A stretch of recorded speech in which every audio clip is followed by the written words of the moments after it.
Welcome back in live to another episode of Rock Boys Football. We are continuing with our conference championship previews and are on to the ACC championship game where my Wake Forest Demon Deacons are going against the Pitt Panthers. And all I got to say about this game and this matchup is points. Points, points, points. I think the over-under is sitting at 72.5, and that's honestly a number that might not Wow. be high. Yeah. I mean, both these offenses, I should say, love to run fast, and these defenses love to give up explosive plays.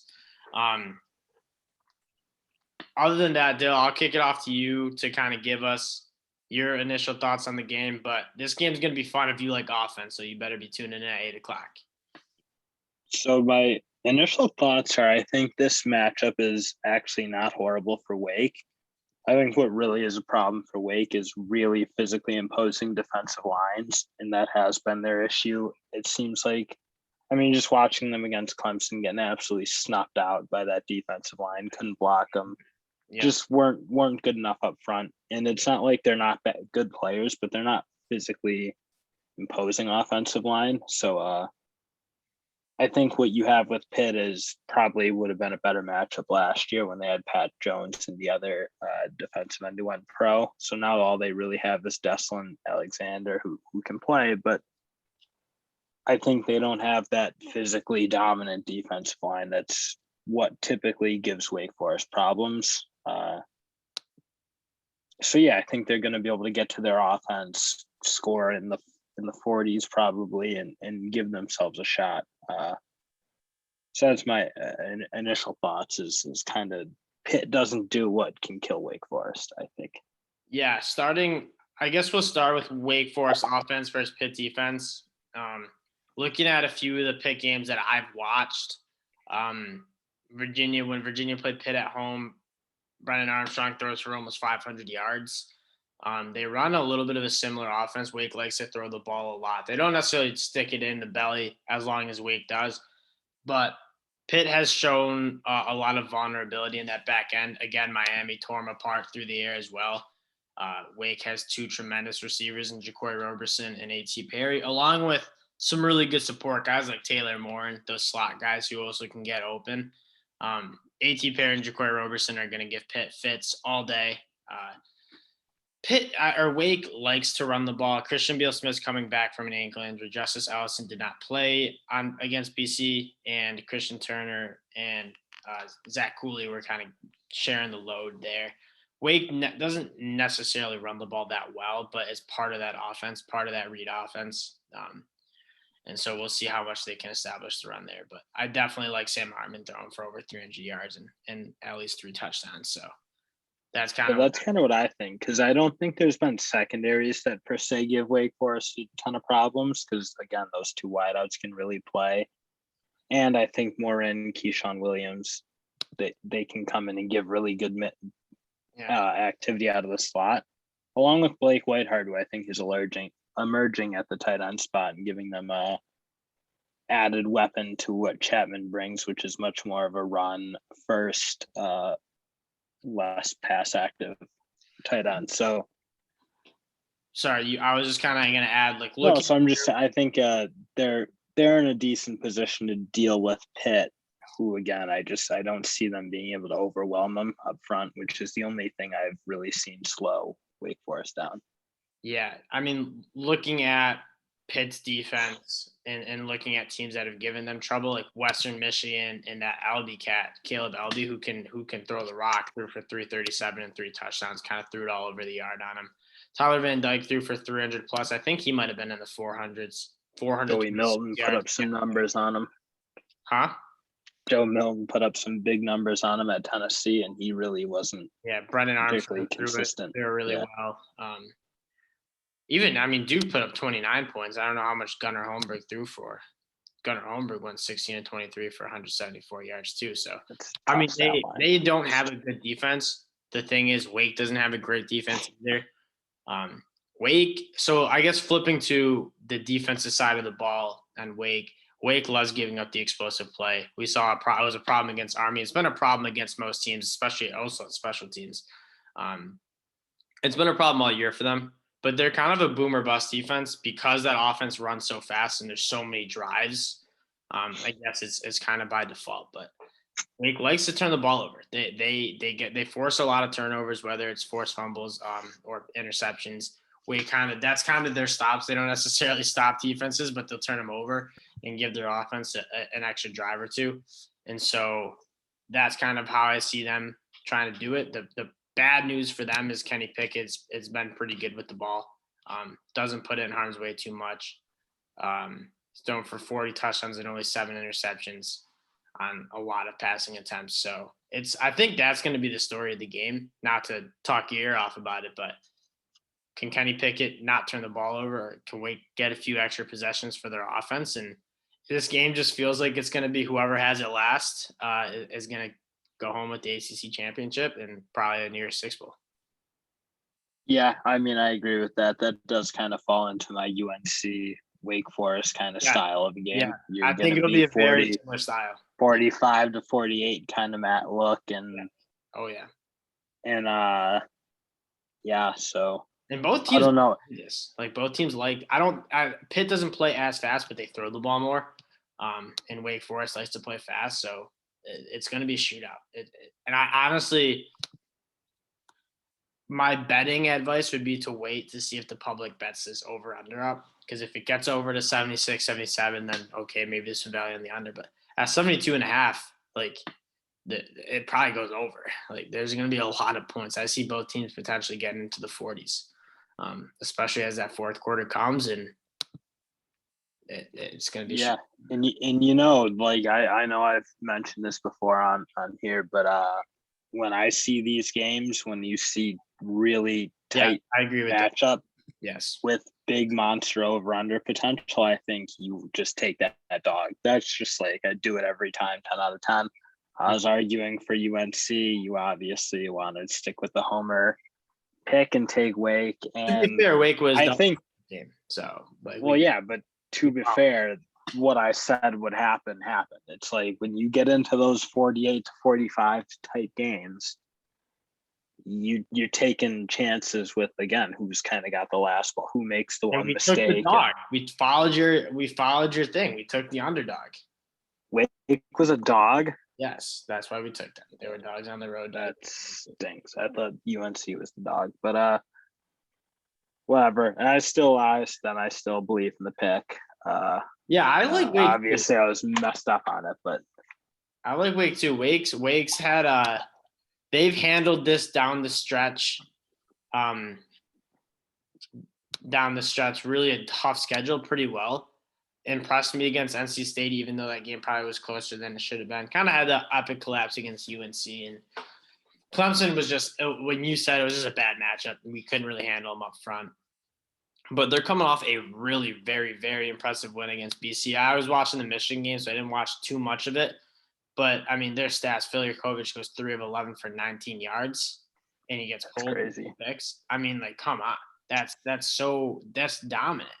And the only times they got it going was running the ball with Pat Garwell. Filyakovich also had 66 yards on the ground. But we were. It's not that many, though, honestly, for the amount there where they run the football. All game. That is utterly dominant. I mean, that's a great matchup coming into an air raid team. I think Pitt does it at a lot higher of a level.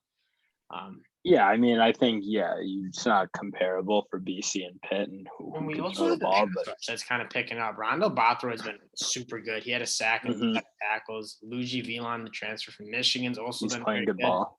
2 sacks. We like blitzing the linebackers. I think that could be a matchup to potentially exploit. Kenny Pickett is pretty mobile, but if we can get Travion Red, Luke Masterson free blitzing, that could be something to keep your eyes on. But at the end of the day, it comes down to can we just limit? Can we hold in the field goals? It's again similar to the Michigan Ohio State game.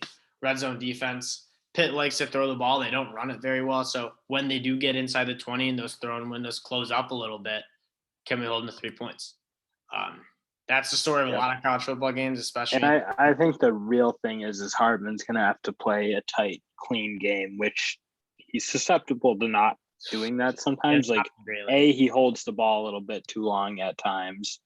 And obviously what you guys do a lot is throw the ball low at tip balls kind of situation. I think there's been a fair amount of that out of Wake. So Yeah. if he can limit the mistakes and just play a clean game, I think that it bodes very well for Wake.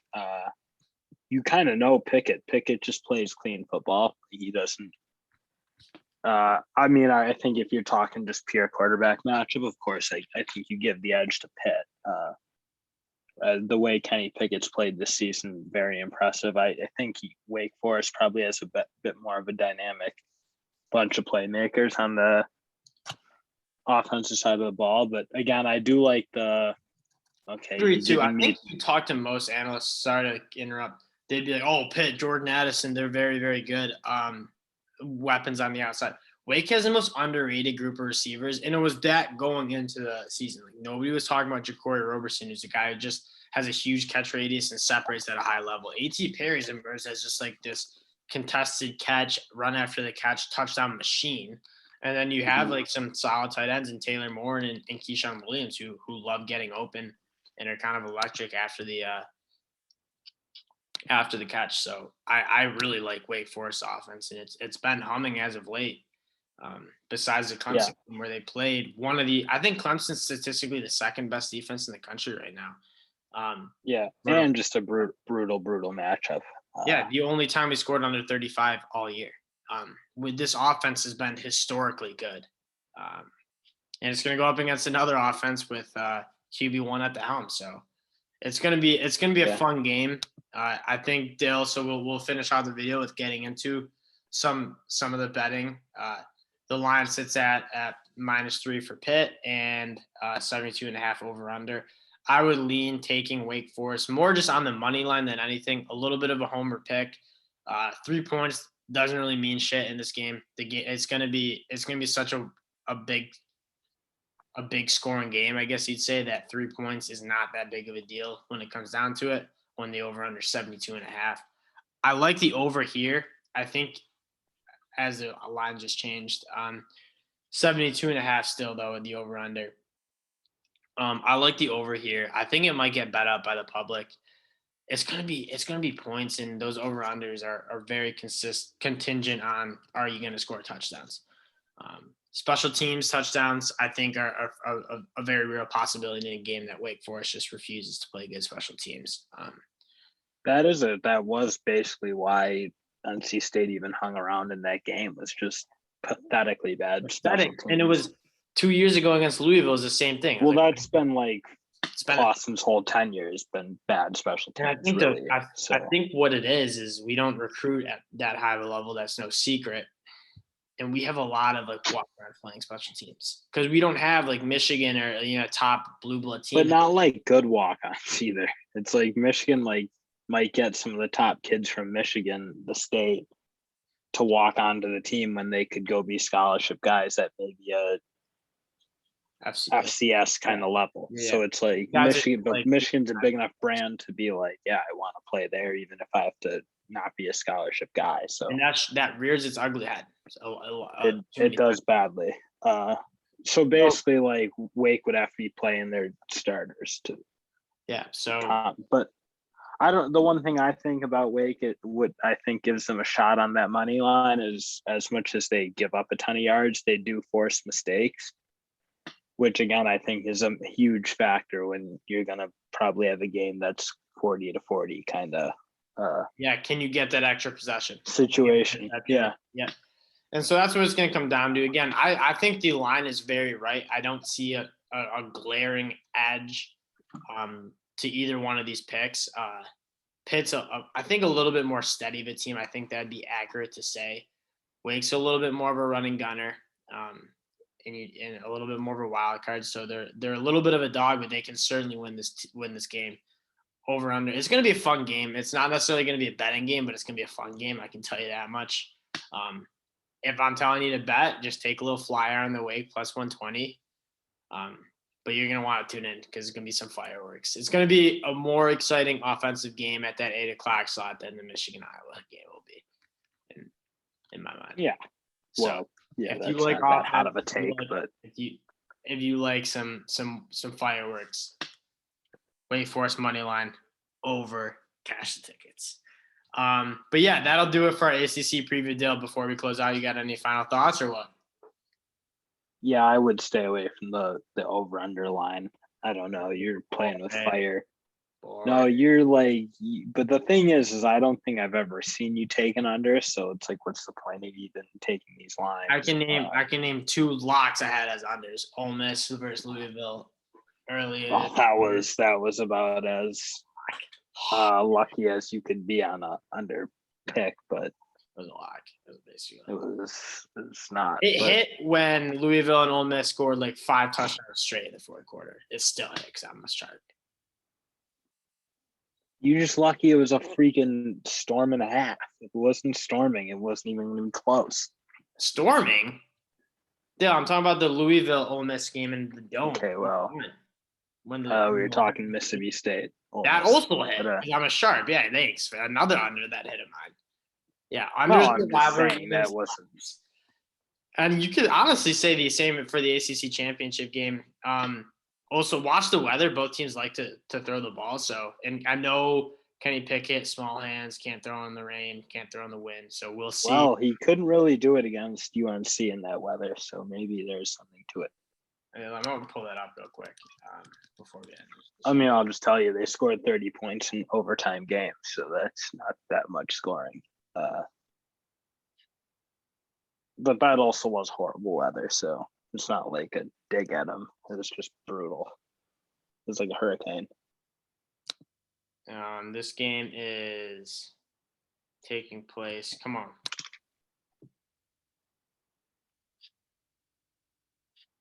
I don't know where the game's taking. Charlotte, North Carolina. Charlotte. Outside. Can't see that. That's obvious. So there you go. Check the weather. If there's any rain, wind, then you might want to tap the under. We'll keep you updated on that on Twitter. We're the weather guys. No. But anyways, that'll do it for the ACC preview. It's going to be a fun one. You better lock in. And we'll talk to y'all with the next preview. Talk to you later. Peace.